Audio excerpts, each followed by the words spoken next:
There you go. Sean, you're right. I've got more questions.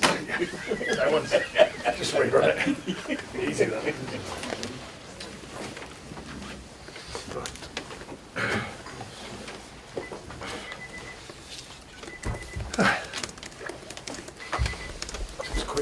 Afternoon everyone, welcome to our pre-match press conference preview our game against Tottenham. We'll start off with Vinny and Sky. Sean, I just wanted to start with the situation regarding profit and sustainability. What impact does the Premier League charge have on yourself and the players, if any, particularly given the implication a points deduction could have if the club was to be There's found no situation guilty? at the moment. The club's statement, I think, covers everything. Things before my time, they've covered it in the club statement, so I'm happy to go along with that and more focused on what's going on the pitch, quite obviously.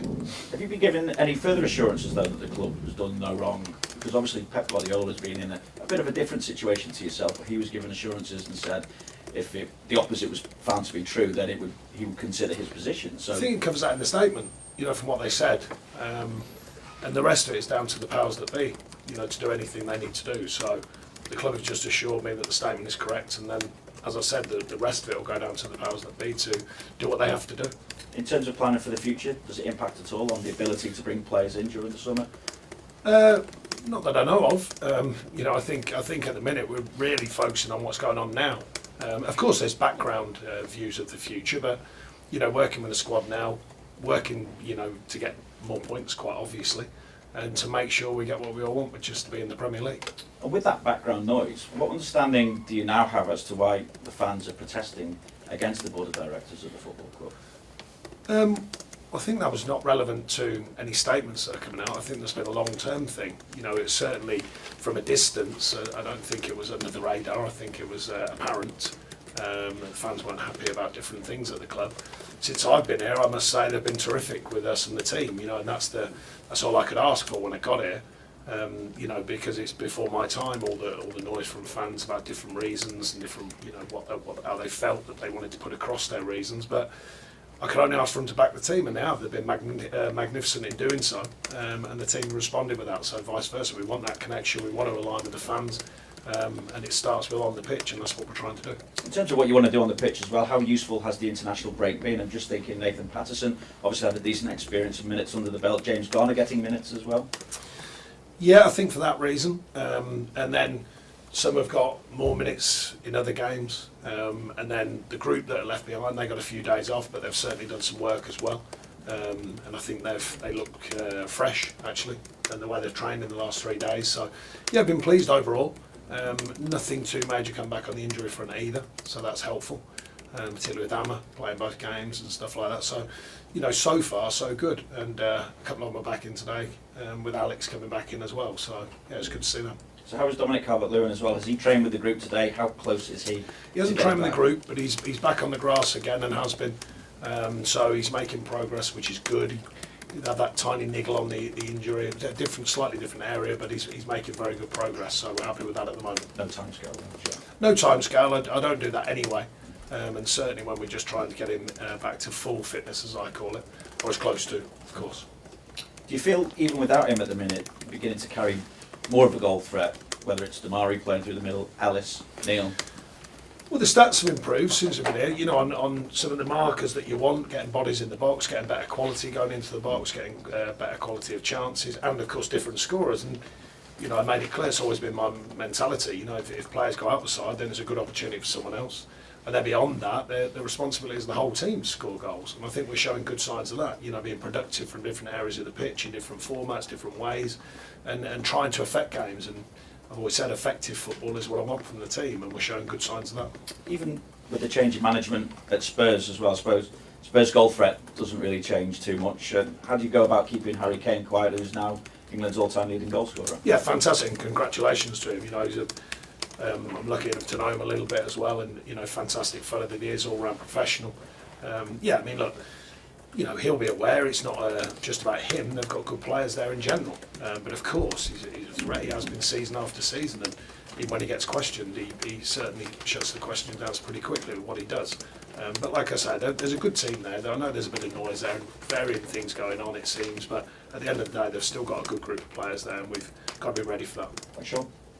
Thanks, Vinny. We'll go to Rich. Sean, obviously going into the international break, you extended it to 3 games unbeaten. What are the positives that you've seen that gave you heart going through that period and now carrying into the final? I think the balance, I think it's fair to say we've found a better sort of defensive structure over the weeks that I've been here, and I think now we're beginning to just find that balance between that and transitioning into attacking, and there seems to be a better feel to that. It's hard to explain, but the transition moment and adapting to it and seeing the picture early, I think that's improving. The work ethic both ways. We're asking them to work obviously defensively, but then how quickly can you transition both with your eyes and how quickly you see the game, but then also the physical side of it. And I think we're seeing better signs of that. And like I said, being effective as well, trying to affect the game in different ways. And I think there's certainly signs of that, better signs of that. Especially, last couple of away games, scoring 2 away, which hasn't been that obvious, for quite a while at Everton Football Club. So another step forward, and a reasonable return of points. There's a couple that got away from us. The Forest game got away from us from a mistake, and I think actually probably the toughest one for me as a manager was the performance against Villa, because I thought it was a very good performance and probably warranted better out of the game than we got. But sometimes that's the way it goes. In these situations, quite often people talk about a relegation battle and which teams have character. Did you see more of that in the manner with which you've gotten points against Chelsea than perhaps had been seen in games before? No, I think I've seen it since I've got to the club. I've been very happy with the way the players have adapted on the training pitch and they're taking it into games. So I just think it reaffirms it when you go down to Chelsea. Yeah, again, a bit of noise about Chelsea this season. They've still got some very, very strong players, very good players, and they were on a good run of form, of course, when we got down there. But I think the relentless mentality I've spoken to the group about, something I believe in wholeheartedly. Things can change in football very quickly, so you have to stay on it all the way through the game, and every minute is important, every second is important, and I think that's growing. I think that mentality is growing, and I just think it was a strong sign of it down at Chelsea with how we came back from being down twice and then scored a very good goal to nick a very good point. Speaking to Dwight McNeil and James Tarkowski yesterday, they both spoke about the importance of taking on responsibility and taking the game to the opposition. Now, the last time played at Goodison and had inside 60 seconds, it doesn't often happen like that, but I guess if you get on the front foot, no matter who the opposition is, that makes this place a real advantage. I've always believed in it. It's just that you play some teams, they're very strong teams, and it's hard to constantly be on the front foot, to use that old expression. So there are times when you have to play more tactically and defend more tactically. But there are games, as you suggest, when we go, we want to go on the front foot early in the games. And it's fair to say, like most teams, you tend to be a little bit more open to that at home, with the feel of a home stand, particularly ours, the way that it's going with the fans behind us and stuff. But we try and do that. It's the way that I've always wanted a side to work. It's just that some teams you play at, and some very strong teams in the Premier League, and sometimes it doesn't look like you're trying to do that, even though you are. And then you've got to work in a different fashion. And I think we're finding that blend of different ways of affecting games, both defensively and in attack, no matter who we're playing, and that's important. Thank you. Thank you. Cheers, Rich.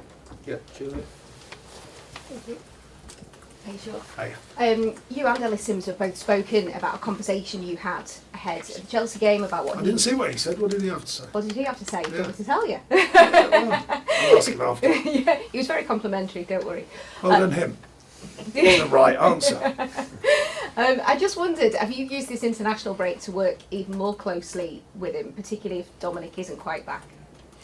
No, not particularly. They worked hard anyway, and they got a few down days, and then coming back in, just reaffirming some stuff with him, some clips, and some information shared, but not too much. He's still relatively young. He's still adapting to what it is to be in the Premier League, and I think the way that we work on a daily basis will affect him anyway.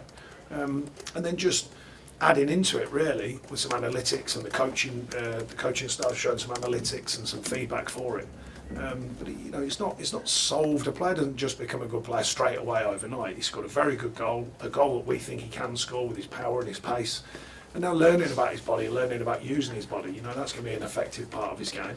And some of the details of being a striker, getting across the right side of the pitch, hold-up play, the importance of hold-up play, the importance of defending from the front. So these are all different areas of his game that we're trying to slowly but surely rub off on.